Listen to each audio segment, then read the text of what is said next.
I think it goes without saying that WWE 2K22 is an absolute make or break game as far as the WWE 2K franchise and just really wrestling games in general. Okay, if WWE 2K22 is a failure, if WWE 2K22 is as much of a bust as 2K20 was, if heaven forbid, after taking 2K21 off, if WWE 2K come out with a 2K20 like 0.2 or a 0.5 for WWE 2K22, if that's the case, and that's what goes down, honestly speaking, I think wrestling games are done. Because I look at WWE 2K and really the rise and fall of their franchise, I look at that, I look at 2K22 as a game that is so pivotal, and I think if you're watching this video as someone who either has played the wrestling games, be that SmackDown vs. Raw, All-Stars, WWE 12, 13, the 2K games, hell, even way before that, the old games on like the PS2 and the PS1, all those kind of games from way back in the day, Here Comes the Pain, those types, if you played them, I think you could even agree more so how important 2K22 is. And really in this video, I want to talk about a couple of things, for one, that 2K22 could do to, for one, improve upon 2K20 just like right off the bat. That is like a foundation level. Okay, when and inevitably, if and inevitably when WWE 2K22 is an improvement upon 2K20, I don't think it should be praised much, because 2K20, as far as a product, was one of the worst, not just wrestling games, one of the worst games, at least of 2019. It was such a terrible game. Like, that game, when it dropped in October 2019, that was an absolute abomination, train wreck disaster. That game, glitch-filled, bug-filled. Most of the time, at least personally speaking, you couldn't even get through an actual match without the game crashing. Like, on the whole, 2K20 was a train wreck. And really, I think 2K20, it was such a massive step down from 2K19, because 2K19 actually did bring a lot of good to the table. Was 2K19 the perfect wrestling game? No, there's definitely been better wrestling games in 2K19. But as far as WWE 2K and the modern wrestling games, 2K19 was as close to as good as you're going to get, at least that's what we think. So now we're in a situation where 2K21, they canned that all together. 2K21 was seen as a year off, Battlegrounds came in, and now Take-Two Interactive, 2K, this company has this golden opportunity to hit a home run. 2K21, they took the year off. Now, they've had a massive opportunity to refocus and make WWE 2K20 the best wrestling game we've seen in so long. 2K22 could be a massive home run, or it could be as big of an L as 2K20. If, heaven forbid, it is the latter, and if WWE 2K in October 2021, or who knows when they're going to release this, we don't know. We assume October 2021, because they usually release 2K games around September, October, that kind of time. But who knows? Whenever they release 2K22, hypothetically speaking, let's say the game is as bad as 2K20. Okay? What happens from there? What happens? Because then, if that's the case, it wasn't just that 2K20 was a one-off disaster. Okay, slide under the rug, forget 2K20, servers get turned off. That game is just a long gone, forgotten train wreck. It's not like that's the case. It's not like you can just brush 2K20 to the side. Because if 2K22, heaven forbid, is a train wreck, boy oh boy, then if 2K22 is a train wreck, you've had 2K20, Battlegrounds, which isn't really like a legit simulation, it's just arcade, and then 2K22. So 2K22 becomes so make or break, because the last two WWE 2K games have been not non-efforts, but they've been the same as YouTube Rewind 2019.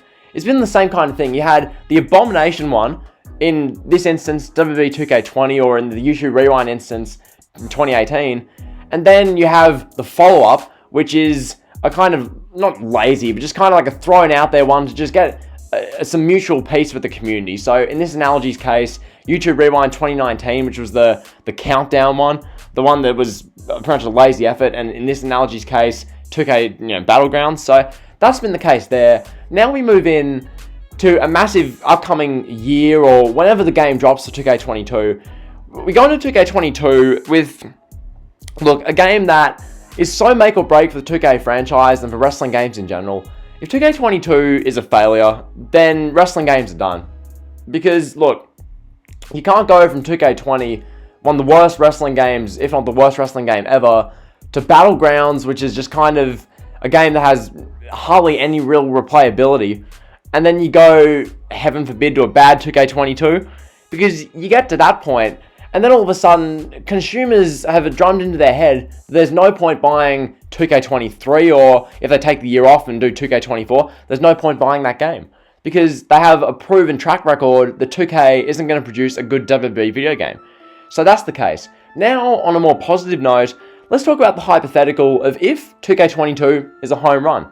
Well, there's not really much to really talk about there. If 2K22 incorporates and really draws upon the things that have made 2K games and just WWE games of past years great, if they do that successfully, if they bring back GM mode, if they have a killer soundtrack, gameplay without glitches, an awesome creator suite, universe mode is on point, they're just all around a polished product, if they nail the cover and all this kind of stuff, if they create a game which is going to lead to many memories from you and me for years to come, that is a huge home run, that is a huge success, and boy oh boy, I hope that is the case.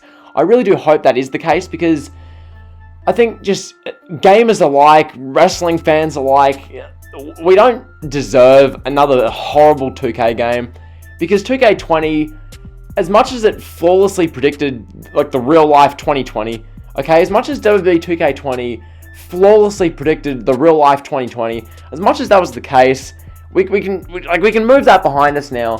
2K22, that game needs to be good, because if that game is not good, I think it really is the last chance for 2K, because where did 2K go from there? I just mentioned before, they're going to lose all community trust if they produce a steaming turd mound for 2K22, so it waits to be seen. Hopefully, 2K22, they have a bunch of features that are in our collective community wish lists, primarily GM mode. Like, if you go through these, like, Ask Me Anythings, like the AMAs with the 2K producers and the creators, or you go on Reddit, or you go on Twitter, or you go on YouTube for like the what features do you want. The main thing that everyone wants by and large is GM mode to make a return. Personally speaking, I remember SmackDown vs Raw 2008, that GM mode, ECW, Raw, SmackDown, do the draft, the killer soundtrack in the background, make the matches. It was just a blast. It was a heap of fun. Memories that I personally hold still to this day. So hopefully 2K22 can be a big home run. They can really create a game that brings back the magic that made old wrestling games so good. Because I think most of us collectively miss that magic from old wrestling games. Like 2K19 was good. Like, it was a pretty good game. It was a very playable game. A game that had replayability. That was awesome. But holistically, the last time there was a game... Look, it's kind of subjective. 2K14, the 30 years of WrestleMania, the streak mode, that was the last time, personally, I felt like a WWE game had such like long-term replayability. And then before that, WWE 13, the Attitude Era mode, WWE 12, this Road to WrestleMania mode, SmackDown vs Raw 2010, all these kind of games. So in that regard, it's been a while since there's been a 2K game that's really had such long-term replayability. Hopefully, 2K22 has that, because if they don't, as you've seen by the title, 2K22, if they can't get it right, then 2K22 really is 2K's last chance, because personally speaking, and I can speak on behalf of a lot of people when I say this, if 2K22 is a failure, then the community's done, I reckon. So yeah, if you enjoyed the video, like, comment, sub, you guys know the drill, all that kind of stuff. See ya.